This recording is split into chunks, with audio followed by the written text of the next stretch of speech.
नमस्कार, माझे नाव अनुराधा निलेश शिंदे, इयत्ता दुसरी। आज स्वातंत्र्य दिन। या दिनानिमित्त मी आज ज्यांच्यामुळे ते उभे आहे, भारतातील प्रत्येक स्त्री ज्यांच्यामुळे शिकली आहे, त्या आपल्या सावित्रीबाई फुले यांच्याविषयी बोलणार आहे। सावित्रीबाई फुले यांचा जन्म सातारा जिल्ह्यातील नायगाव या गावी झाला।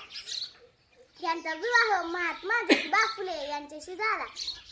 जेव्हा सावित्रीबाईंचे लग्न झाले तेव्हा त्यांना लिहिता वाचता येत नव्हते। त्यांना लिहिण्या वाचण्यास शिकवले ते ज्योतिबा फुले यांनी। महात्मा फुले व सावित्रीबाई फुले यांनी मुलींसाठी पहिली शाळा पुणे येथे भिडेवाड्यात सुरू केली।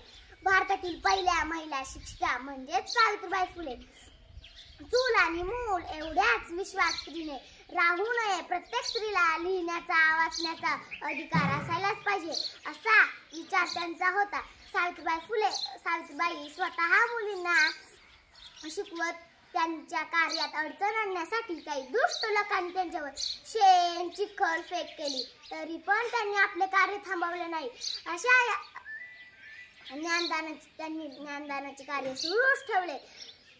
विधवांची मुले अनाथ मुले यांचा सांभाळ करण्यासाठी त्यांनी घरातच बालगृह सुरू केले। त्यांचा सांभाळ केला त्या होत्या म्हणून मी आहे। अशा या सावित्रीबाईला माझे त्रिवार वंदन। धन्यवाद। जय हिंद, जय भारत।